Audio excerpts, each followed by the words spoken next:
Hi everybody, my name is Rich Frascone, and I'm here to introduce you to Who's Telling the Truth, the show where we want to dig into the media's questions and find out if they're being factual or fictional.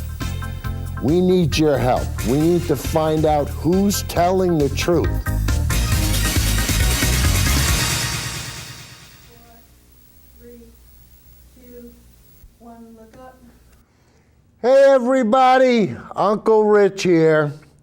Hey guys, today is it's November 25th, and we're looking forward to Thanksgiving. But the first thing I want to do is I want to say hi to our buddy Kurt, who runs the soundboard. He's at Danbury Hospital. I spoke to him. He said his operation was a success. Kurt, we're behind you, kid. Hope this is the last.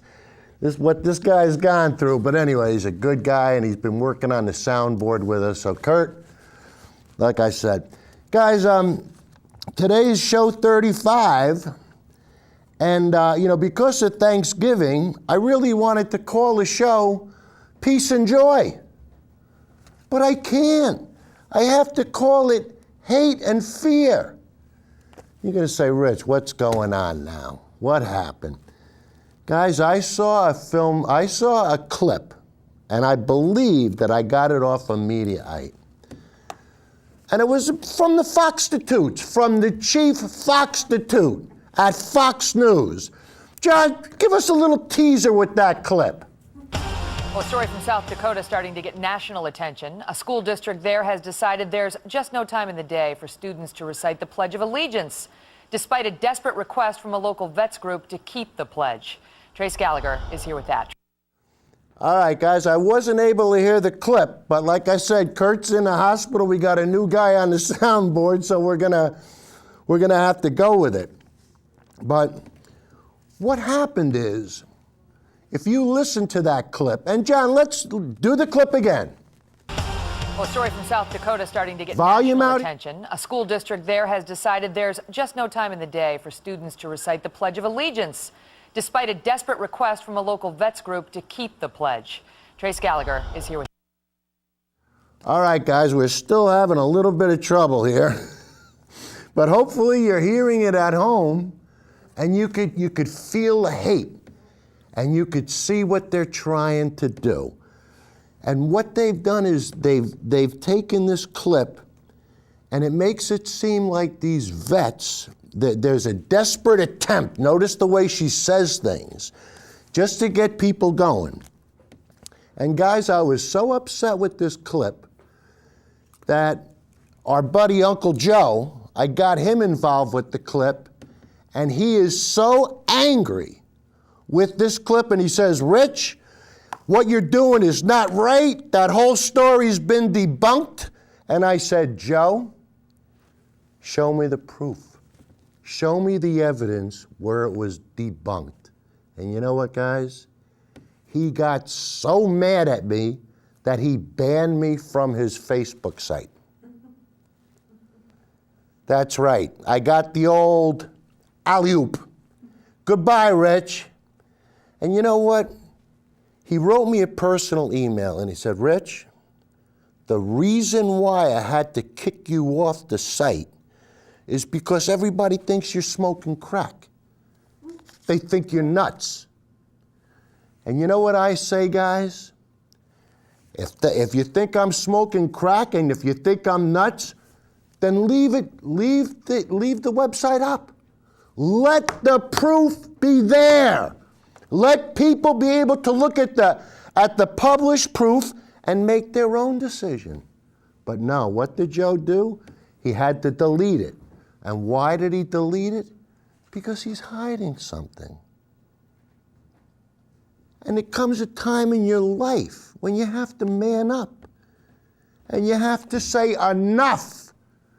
I understand what Fox News is doing, and I'm not going to take it anymore.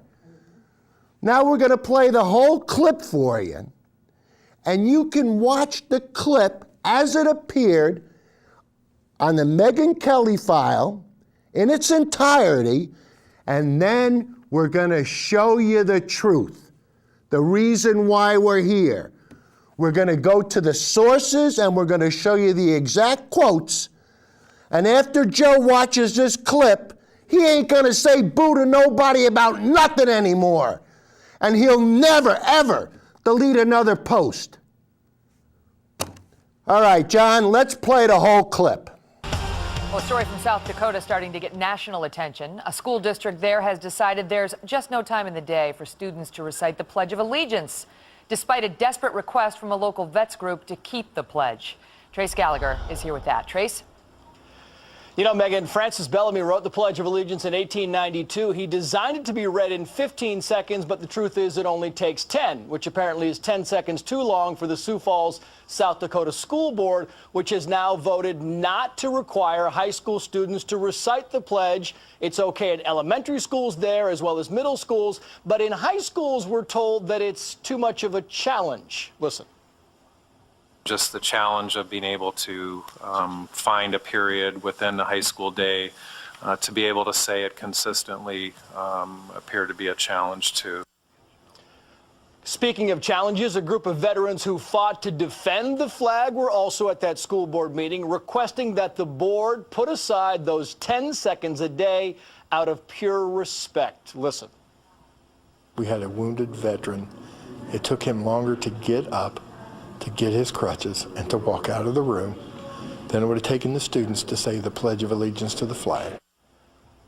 But despite that military plea, the board voted unanimously to not recite the pledge that you see on your screen, because where in a 7-hour day would you find the extra 10 seconds? Listen again. We do not,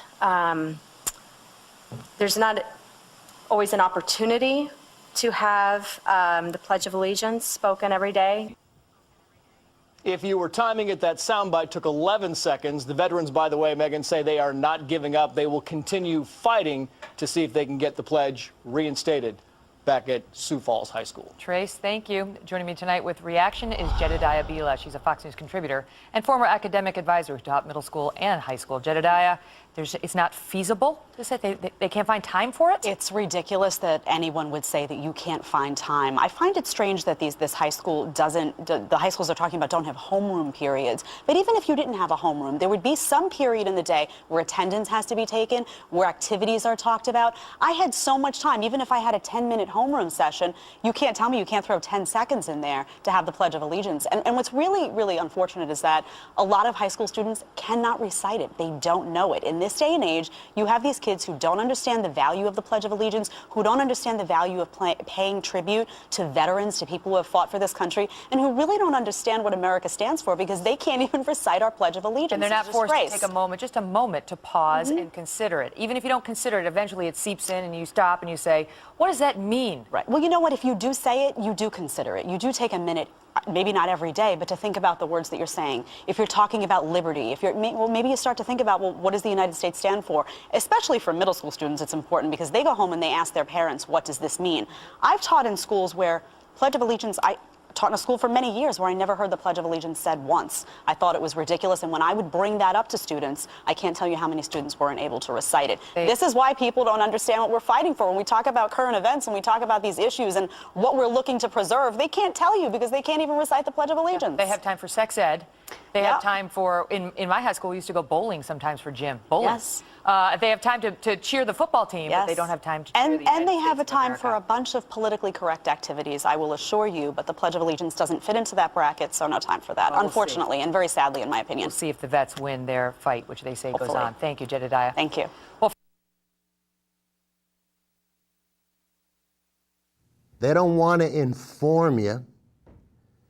They want to inflame you so that the average guy is sitting home. See that, Stella? See what they're doing? They don't want the kids to say the Pledge of Allegiance. And the hate comes out and the fear builds up. And what happens is you keep losing elections. But now we're going to show you the proof. And we're going to show you the actual people that were on the board, that voted, that did everything.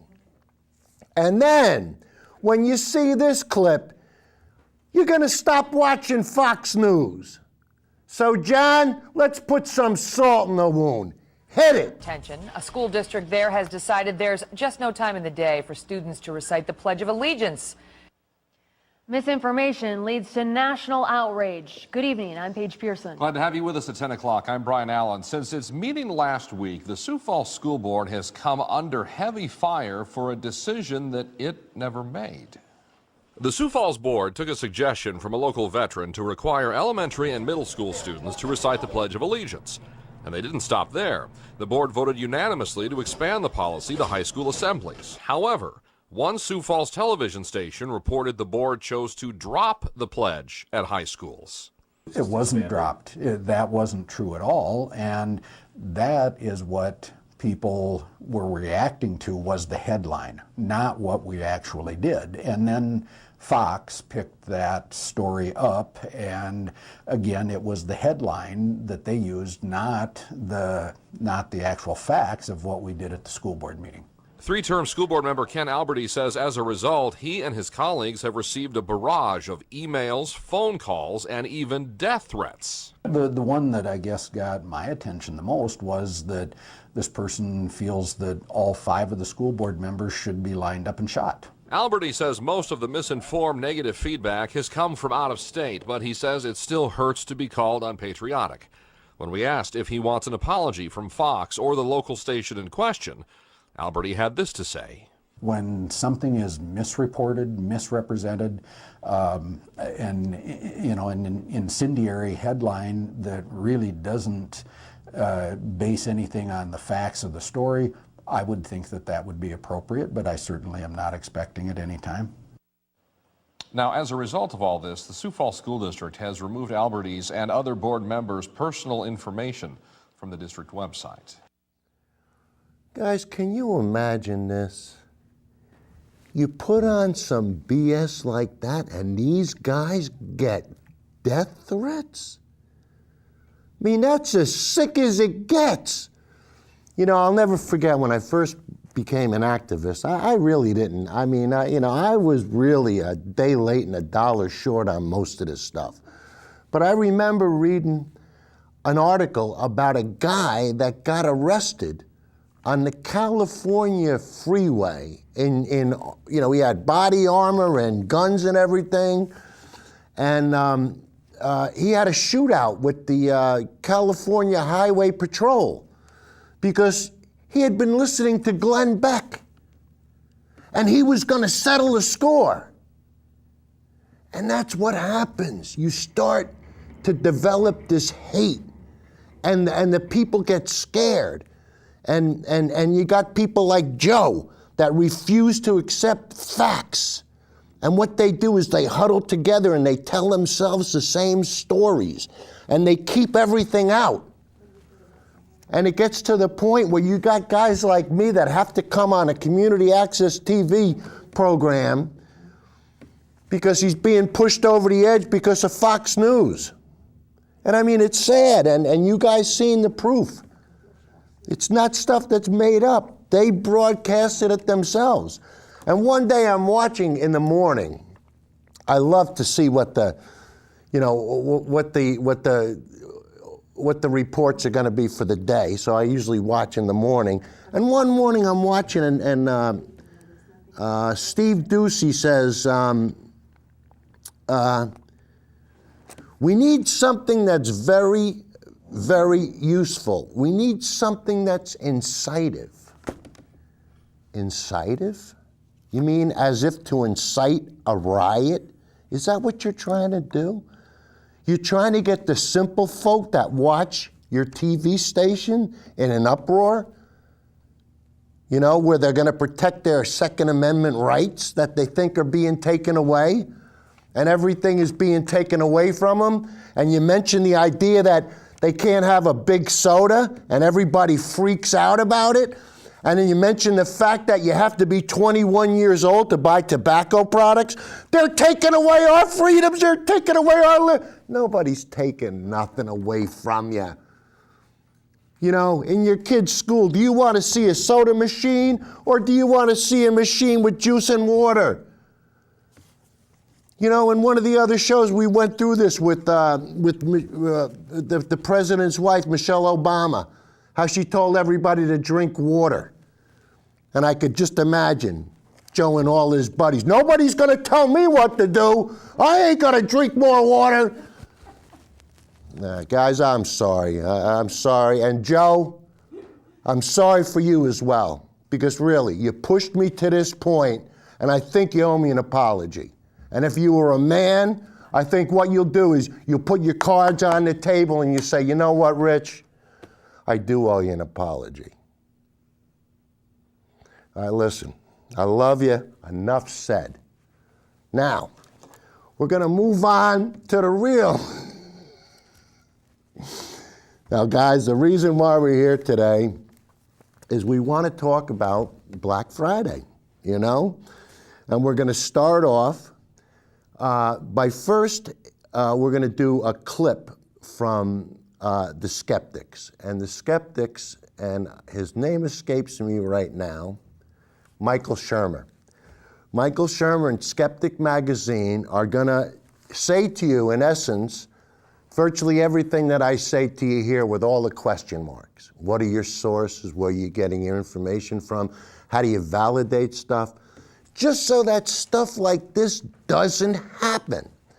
Today I'm listening to our local radio station, WLAD, and the conservative disc jockey gets on, he starts talking about windmills. And of course, because he's a fossil fuel guy and he's part of the Conservative Party, we can't have anything renewable or sustainable. So what does he say? He says that the windmills are causing physical harm to the people in Massachusetts. I got so mad I called him up and I said, do you have any doctor's reports that confirm your report? And there are none. They call it turbine syndrome. And it goes, and you know what happens? It's conservatives that freak out when they say, what do you mean? We got to burn all the oil and the coal.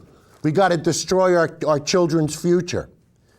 So anyway, we're going to show you that clip from Skeptic, and then we're going to have Bill Maher give the old bada bing on a living wage, and only the way he can do it.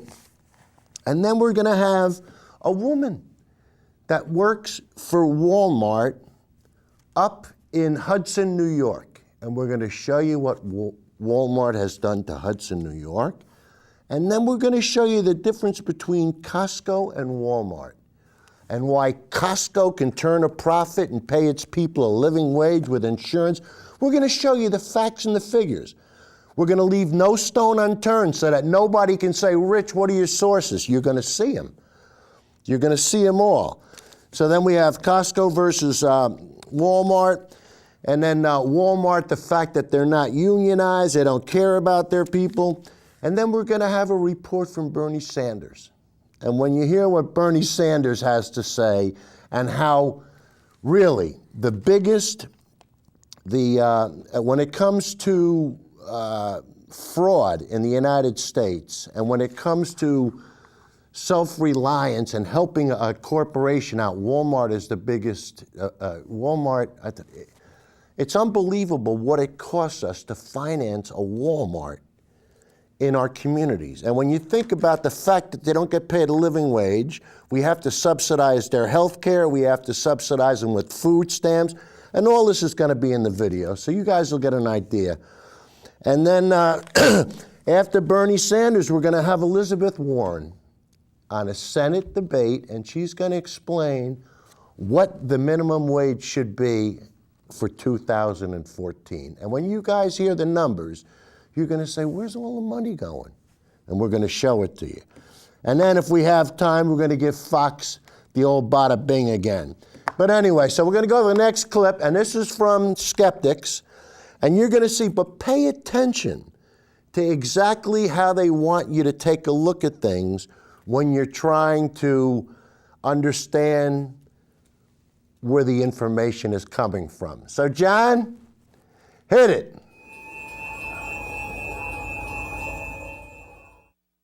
What is a skeptic? What is a skeptic?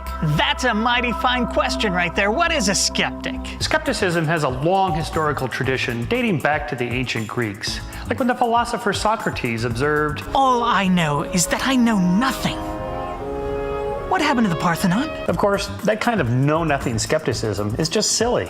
If you were skeptical about everything, you'd have to be skeptical about your own skepticism. Is it just me, or has he not really said anything yet? Modern skepticism is embodied in the scientific method. It's about gathering data and testing claims made about natural phenomena. That's phenomenal. But a claim becomes a fact only when it is confirmed by investigation and observation to such an extent that reason demands our temporary agreement. Okay, so now we're getting somewhere. We test, observe, and confirm claims, then they become facts, and we're done. That's easy. I can do that. Well, not so fast. All facts in science are provisional. That means they're subject to challenge, and ultimately, even to change. Oh boy, here we go. That means skepticism is a method leading to provisional conclusions. Oh, I am getting such a headache. But some claims, such as water dowsing, ESP, and creationism, have been tested and failed those tests so completely, so many times, that we can provisionally conclude they're not true. Sounds to me like you're just a big fat claim denier. No. We do need to test and investigate claims, but proper skepticism begins with a mind open to the possibility that the claim could be true. We just need to see the compelling evidence that the claim is true before we believe it. Okay, that actually sounds fairly reasonable. And when claims have been tested and the results are inconclusive, we withhold judgment and continue to formulate hypotheses and theories until we gather the evidence needed to reach a provisional conclusion. Okay. I see what you're trying to do here. You're trying to sound all reasonable so that people don't think you're a regular old cynic. Well, let me tell you something, Mr. Shermer. I am onto you, and that is so cynical. We really aren't just a bunch of grumpy old curmudgeons who are unwilling to accept any new claim that challenges the status quo. Curmudgeon, hold on there, fella. I need to hop into my horse and buggy and head out to my temperance meeting. But does Grover Cleveland know you've stolen his vocabulary? Skepticism is simply a provisional approach to claims. It's the application of the methods of science and of reason to any and all ideas. No sacred cows allowed. Oh boy, my Hindu friends are not gonna like that. The key to skepticism is to continually and vigorously apply the methods of science in order to navigate between know-nothing skepticism and believe everything credulity. Credulity. That just means being too eager to believe everything anyone says. Eager. E-A-G-E-R, is that? Eager just means wanting to do or have something very much. I don't believe you, nor am I eager to do so. Ultimately, a good skeptic tries to follow the efforts of the philosopher Baruch Spinoza, who wrote, I have made a ceaseless effort not to ridicule, not to bewail, not to scorn human actions, but to understand them. Wait. I love to ridicule, bewail, and scorn human actions. Then you might be a satirist. Satirist. And by the way, Spinoza, he was Dutch. Yeah, I know, but I can't do a Dutch accent. Trust me, you can't do a British accent either. Hurtful.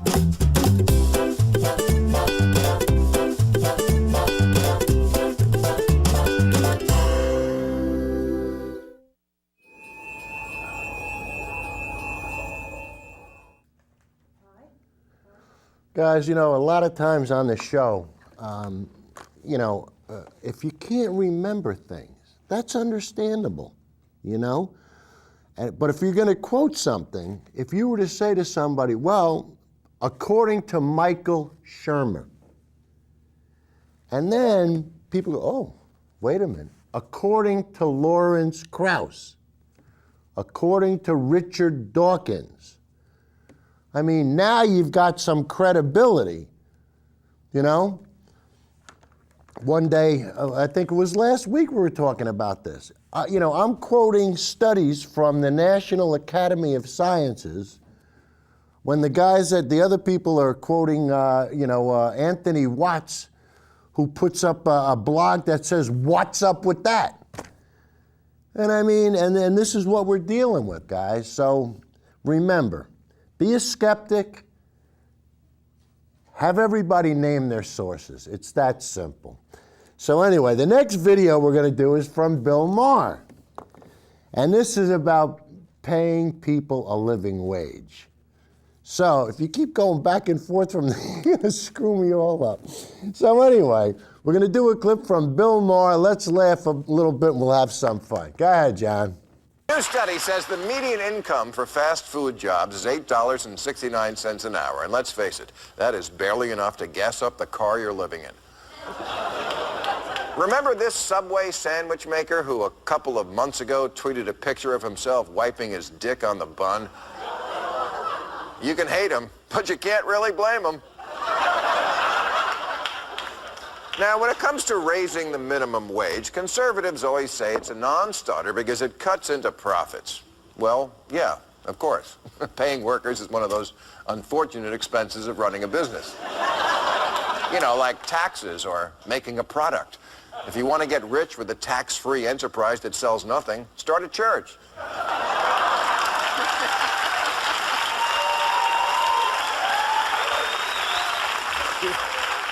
You might think that paying people enough to live is so self-evident that even crazy people could understand it, but you would be wrong. Michelle Bachmann is not only against raising the minimum wage, she's against having one at all. She once said if we took away the minimum wage, we could virtually wipe out unemployment because we would be able to offer jobs at whatever level. Put that in your brain and smoke it. You could hire everyone if you didn't have to pay them. And naturally, Ted Cruz agrees. Ted Cruz thinks it's a good thing that when his Cuban father came to America, he was paid 50 cents an hour to work as a dishwasher before becoming Charo. When did the American dream become this pathway to indentured servitude? This economic death spiral where workers get paid next to nothing, so they can only afford to buy next to nothing, so businesses are forced to sell cheaper and cheaper shit. Walmart employees can only afford to shop at Walmart. McDonald's workers can only afford to eat at McDonald's. And Hooters waitresses have to wear shirts they grew out of years ago.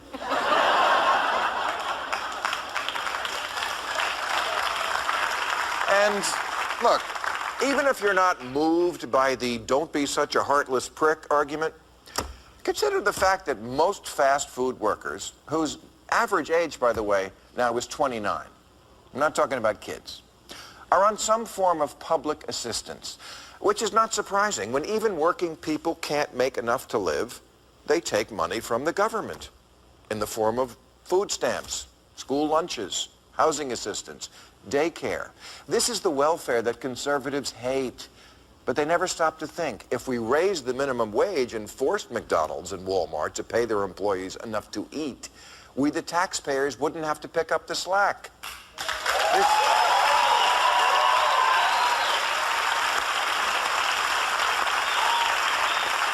This is the question the right has to answer. Do you want smaller government with less handouts, or do you want a low minimum wage? Because you cannot have both. If Colonel Sanders isn't going to pay the lady behind the counter enough to live on, then Uncle Sam has to. And I, for one, am getting a little tired of helping highly profitable companies pay their workers.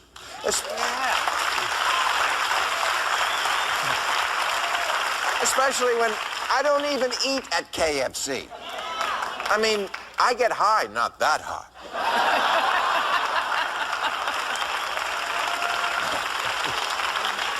And I haven't been to a McDonald's drive-thru since the 80s, because if I want to talk into the face of some red-nosed clown, I'll debate John Boehner. All right, that's our show. I will be at Symphony Hall in Springfield, Massachusetts, Sunday, October 27th, and at the Palms in Los. You know, I tell you, the old bada bing, he's always good for it. But guys, now we're going to show you a clip from a woman up in Hudson, New York, who used to be a proud Walmart employee. And I can understand why.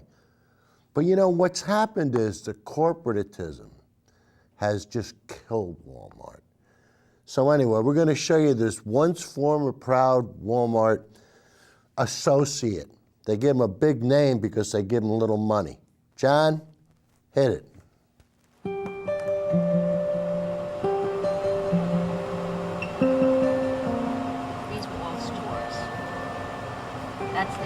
courthouse. It used to be, at one time it was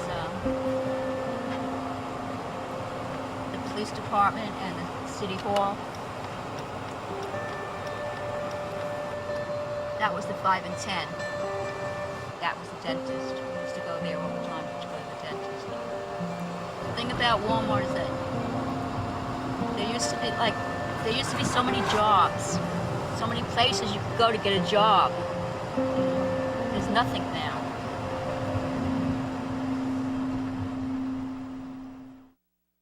I started working at Walmart because that's the only place in town to work, to get a job. All right. I started out as working in the lawn and garden. Then I went to fabrics and crafts. Then I went to domestics. Then I went to a cashier. And now I'm up at pharmacy. I don't know of anybody who can get along with just working for Walmart. It's impossible to make a living on 28 hours or 34 hours a week. If you work solely for Walmart, chances are that you're receiving some kind of assistance from the county. Or if you're working for Walmart, you're working part-time for Walmart. Most of the people that work for Walmart work part-time, and they have other jobs. You know, people can't get along with just Walmart's job. The scheduling is done by computer. If you're not available at certain times, then your hours are cut back altogether. I'm a full-time employee. I only have to work. They only have to schedule me for 28 hours a week. You can't find work because you never know what your schedule is going to be the following week. Their health plan is expensive. It's confusing. For example, I wear glasses. Walmart has a vision center. Their vision center doesn't take Walmart's insurance. You know, I had to go across the street to a different organization in order to get my glasses. While they were building the store, they had to do a lot of changes in the roadways and whatnot. The county paid for that. You know, Walmart didn't pay for that. They're asking the community to pay for the extra lighting, the extra roadway, the extra waterway, the extra drainage. You know, that's up to the community to pay for. That's not up to Walmart. Walmart doesn't think it's up to them to pay for this. My wish list would be definitely the scheduling. There has to be some flexibility there. You know, people have families. You know, going to work is not a person's main priority. Your family comes first, and work comes second. I used to be proud to be a Walmart employee. Now, now it's kind of embarrassing to be a Walmart associate. You know, just be human. Have management be human. Have the Walton family be human. Instead of listening with your pocket, listen with your heart.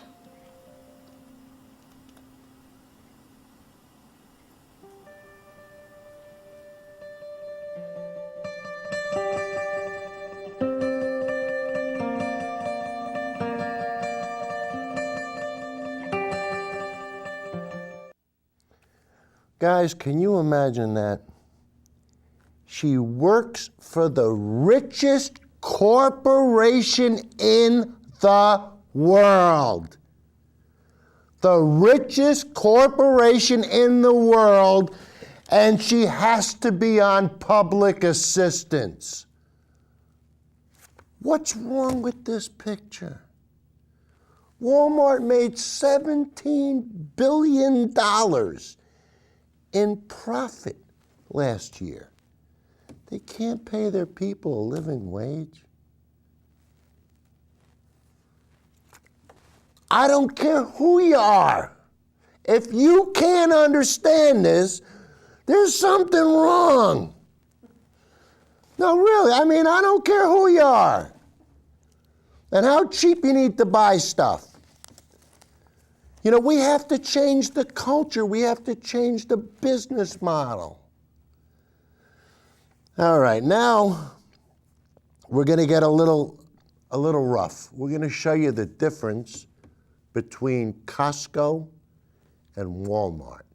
And you're going to say, if Costco can do it, why can't Walmart?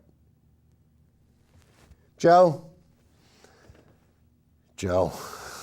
Okay, I want to talk about Costco. Now, on the one hand, we have Walmart executives caught in an email saying, in case you haven't seen a sales report these days, February month-to-date sales are a total disaster. Costco Wholesale's net income for the second quarter climbed 39% as it pulled in more money from membership fees, sales improved, and it recorded a large tax benefit. The CEO, Craig Jelinek, openly supports raising the minimum wage not to the $9 President Obama has proposed, but to $11.50 an hour. Now, David Pakman shared a lot of really great points and statistics there, and I wanted to share a few more with you. A Sam's Club employee starts off at about $10 a week and makes $12.50 after 4.5 years. A new Costco employee starts off at $11 an hour and makes $19.50 an hour after 4.5 years, so there's a huge contrast there. Well, I have to go back to the noted socialist Henry Ford, who, he knew enough back then that you had to pay your employees enough that you could go ahead and buy the products.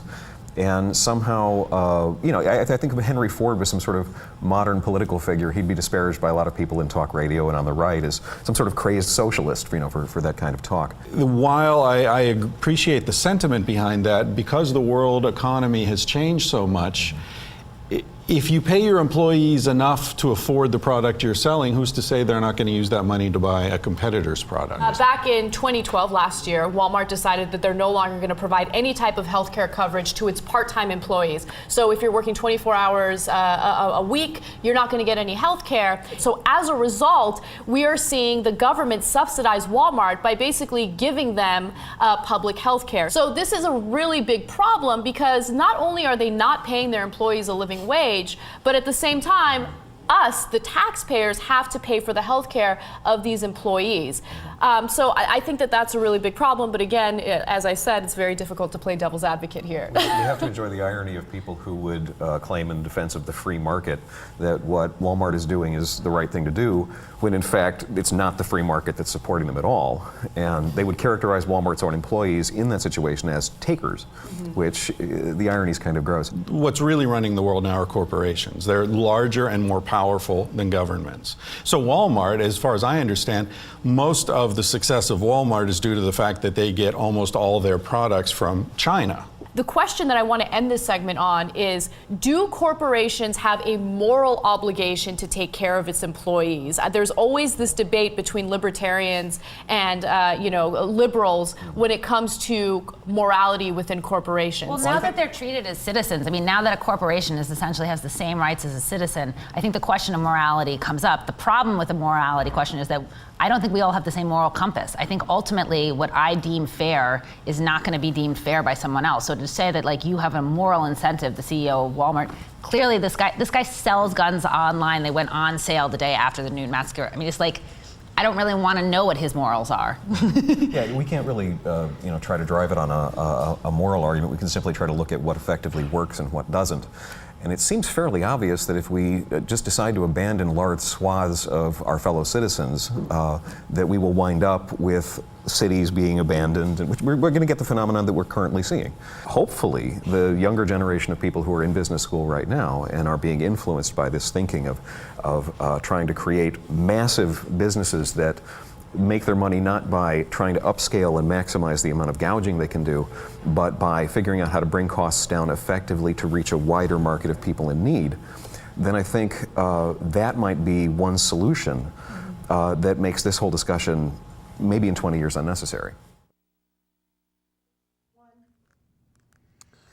Okay, now guys, you're starting to see the difference between a Costco scenario and a Walmart scenario. Now, I'm going to read you an article that was in the Huffington Post. It was written by Kevin Short, and it was posted on the 19th of November 2013. Now, it says Costco Wholesale, 11 reasons to love Costco that have nothing to do with shopping. It's not just bulk toilet paper and the $1.50 hot dog combos. There's more going on here. Number one, the company pays a living wage. Costco's CEO and president, Craig Janelnik, has publicly endorsed raising the federal minimum wage to $10.10 an hour. And he takes that to heart. The company's starting pay is $11.50 an hour. And the average employee's wage is $21 per hour, not including overtime. Most other big box retailers start their employees at minimum wage. Number two, workers get benefits. About 88% of Costco employees have company-sponsored health insurance, according to David Sherwood, Costco's Director of Financial Planning and Investor Relations.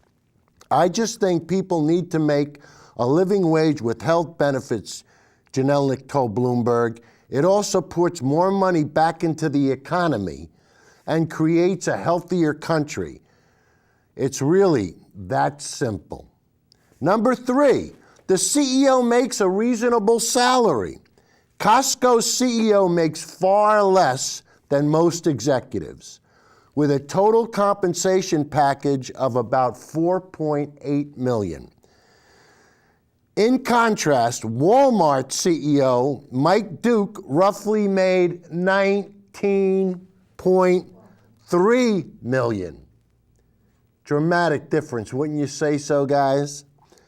During the same year, Walmart CEO earns as much as 796 average employees, according to CNN Money, compared to Costco's CEO making 48 times more than the company's median wage.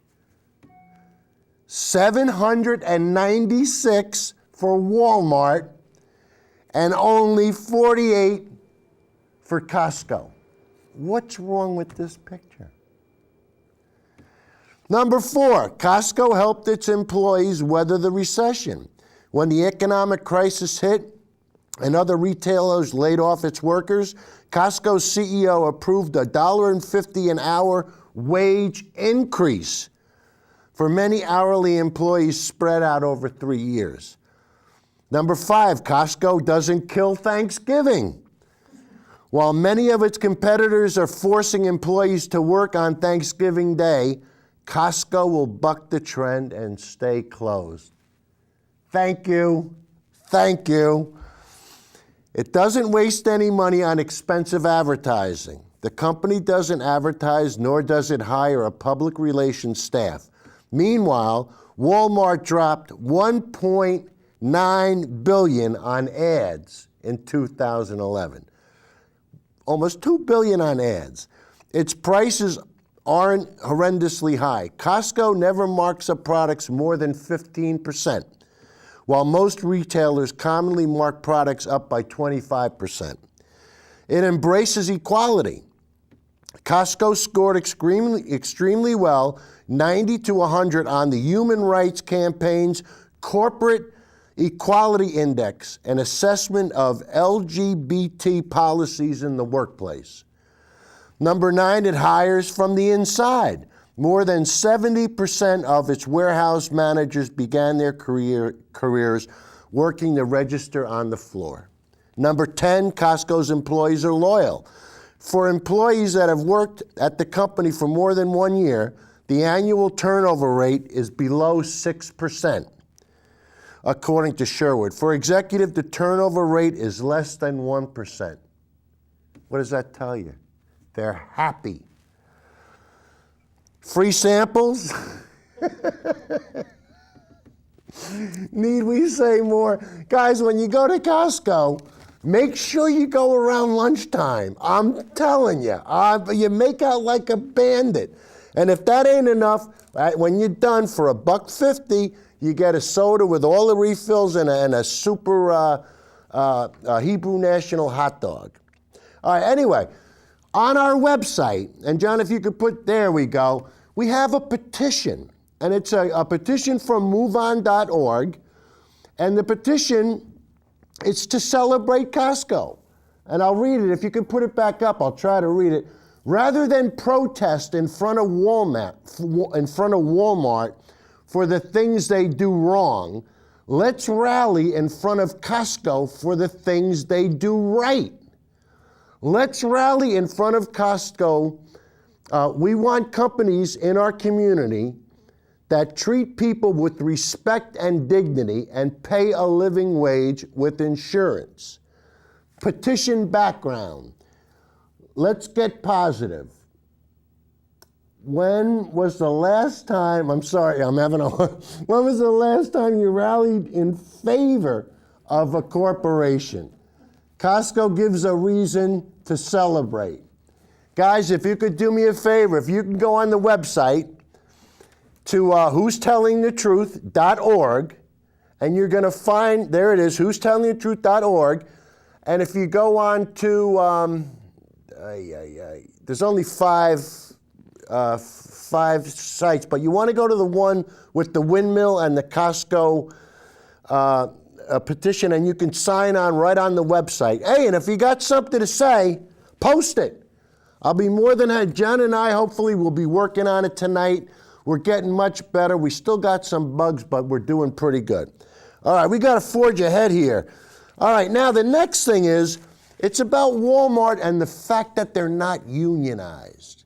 And hopefully, because guys, don't forget, this coming Friday, 11 o'clock, at the Walmart on Newtown Road in Danbury, there's going to be a rally from 11 to 1. And it's people in support of making sure that the people that work at Walmart have proper representation and aren't being exploited. There is no reason in the world why people should have to work for virtually slave labor. Not now, not here, not in this country, not in this community. And I tell you what, if you want to pay your people slave laborers, hopefully enough people will say, you know what, Walmart, you keep your low prices. I'll pay a little bit more up at Costco because they know how to take care of their people. Because that, to me, is more important than putting profit in the shareholders' pockets. That's simple. All right, now, let's get the AFL-CIO view of this. So, John, let's roll the next one. Success in business. From their humble beginnings in Arkansas, the Walton family has built a sprawling empire of stores for consumers all across this great land. With more than 1 million workers, Walmart is the largest employer in America. Talk about success. The 6 Walton family heirs have a combined wealth equal to 42% of all Americans. Outstanding! Wouldn't it be great if we could all achieve that kind of success? I'd say so. You might be asking, what is Walmart's secret? It's simple, really. The American taxpayer. You see, Walmart pays their hard-working men and women low wages. How low? Less than $25,000 a year. So low that dedicated workers struggle to feed their families. So low that healthcare becomes unaffordable. Through economical business means, Walmart has become a pinnacle of business success with the help of underpaid, disrespected workers and the American taxpayer. I had to apply for food stamps because I wasn't making enough at Walmart. You try to open the refrigerator and there's nothing there. What do you tell your kids? I don't have health insurance because it was too expensive. I couldn't afford all of that. I have to choose between paying my bills and having enough to eat. With Walmart, the harder you work, the more you get treated like a dog. I love my job, but I hate the way I'm being treated unfairly. Walmart can afford to pay us enough. The Walmart that I want to see is a Walmart that pays their associates a living wage and gives them the pay they deserve at the end of a hard day's work.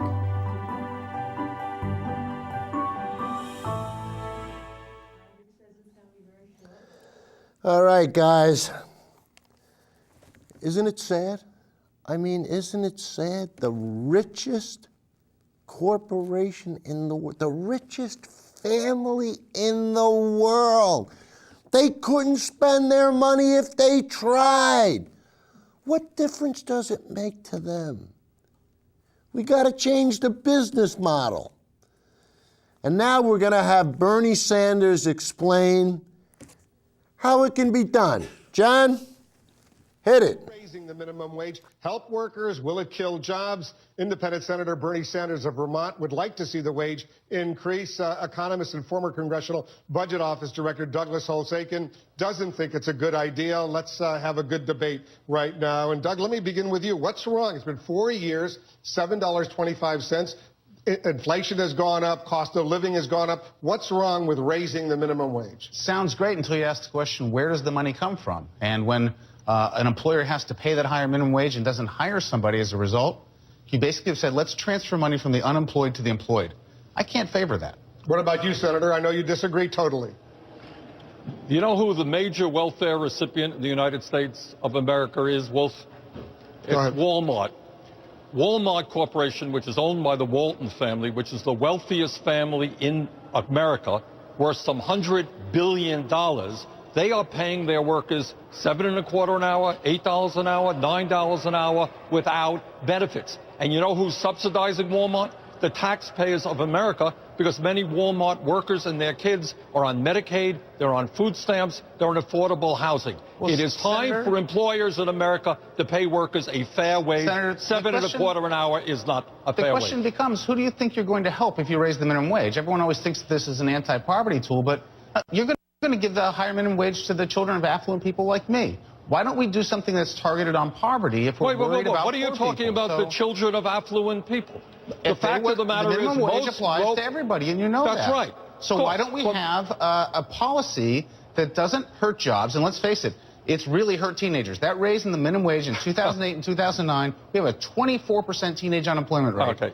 40% first of all, Black first of all, let's can I get a word? Let's be real. First of all, right, let's be real. And the real factor is that most people who are working for low wages are not children. That's a bogus argument.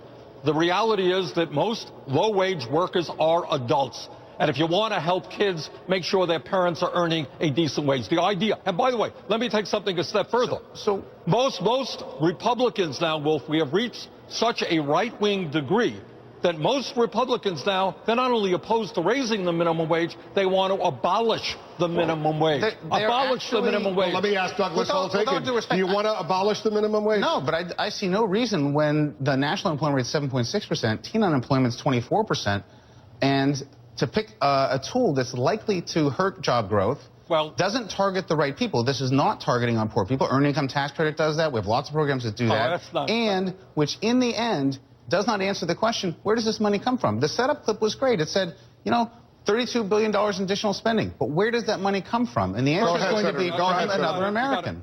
First of all, let's be clear. What we are seeing now, and what raising the minimum wage would do, it's not only people going from $7.25 to $10 an hour, it's people going from $9 an hour to $11 an hour. The great crisis in our country today is income inequality. Top 1% is doing phenomenally well. Low-income workers are doing terribly well. Now, the gentleman here talks about the need for jobs. Good. I have a proposal. Others have a proposal to create millions of jobs in many areas, including rebuilding our infrastructure, putting our people back to work. Does our friend agree with that? No, he doesn't, probably. Doesn't want to see that investment. Let's ask the wealthy to stop paying their fair share of taxes, put people back to work, and raise the minimum wage. You and I both spent time in D.C. We know that it could stand a great deal downtown. How does the minimum wage proposal that drove Walmart out of building 6 stores, took low-income D.C. residents out of low prices and out of those jobs, help develop the center city? First of all, I don't know what Walmart will end up doing, but we cannot continue to be blackmailed just because they are the wealthiest family in this country. You tell me that you think it's right that their workers are supported by taxpayers in this country in terms of Medicaid food stamps because they're not paying a living wage. Do you think that's right? Are you proposing that we take people off the social safety net because they're associated with a company you don't like? Is that really your proposal? We have No, I'm programs proposing for that Americans. Walmart. I'm proposing that the wealthiest family in this country, the Walton family that owns Walmart, not be subsidized by the middle class of this country. They've got to start paying their workers a living wage, not starvation wages. Provide health care to their workers, not enable them to go on Medicaid. That's what I'm proposing. So if there was another company in America that wasn't run by the wealthiest family in America, do you think it'd be a good idea for them to raise the minimum wage? Does this work anywhere else? Where will the money come from? I think, well, in the sense of Walmart, I know you've raided the Waltons. Is there anyone left? Yeah, well, I think our friends at McDonald's and Burger King can start paying a decent wage as well. Bottom line is, that in America, we have to have a principle. Where would the money come from? Because if you actually look at the numbers, McDonald's and Burger King are not thriving. These are not huge profit margins. It's not like they're sitting on piles of cash. Well, let me tell you this. You know, I hear the argument. I understand that people would like to make more money. I'd love to make more money. You would. But you have to answer the practical question, where would it come from and at what cost? And it's going to hurt other low-income Americans. That's a bad idea. All right, my state of Vermont has, I believe, the third highest minimum wage in the country. It's $8.60 an hour. I want to see the national minimum wage at $10 an hour. But Vermont has the third highest minimum wage in the country. You know what? We have the fourth lowest unemployment rate in this country. So this business that if you raise the minimum wage, all these jobs are going to disappear. Historically, I don't believe that that's true, and I don't believe it's true today. We have massive inequality in America, and it's time to ask the wealthy, A, to start paying their fair share of taxes, B, we need a massive jobs program, C, we need to raise the minimum wage. That's what we need to do to protect we working in fact families. need jobs. You and I can agree on that. We need structural reforms that will actually get us that. There's no question. The route to better income inequality in the United States is education and a decent savings system for private citizens. And the minimum wage is the wrong tool for these problems. Those are serious problems. A quick answer to both of you. Doug, first to you. Corporations, should they do more to help the workers who are making low-paid minimum wage? We checked. McDonald's CEO Donald Thompson's salary in 2012 was $13.8 million. That was the CEO of McDonald's. And is that fair, you think? Because I know Bernie Sanders doesn't think it's fair. I'm sure he doesn't. And when you hear these big salaries, you have to ask yourself, well, what responsibilities do they bear? And if they make mistakes, what gets lost? Well, the answer is billions of jobs around the globe. And so there is a market for those kinds of jobs. I understand the pay looks outrageous, but I think the serious question is whether you want to continue to try to recreate the 1930s and make our corporations the vessels of the social welfare. And a quick question to you, Senator, and then we'll leave it. Are you willing to pay 68 cents more for your Big Mac if the minimum wage goes up, if it's doubled? We could talk about the health values of a Big Mac on another time. But the issue is, I think you touched on, Wolf, what you have is a CEO making $13 million a year, paying starvation wages to his workers. That's unacceptable. The Walmart situation is even worse. We need to make sure that nobody in this country is forced to work for starvation wages. We've got to raise the minimum wage. Bernie Sanders, as usual, thanks very much. Douglas Holtz-Eakin, thanks to you as well. A good, solid debate.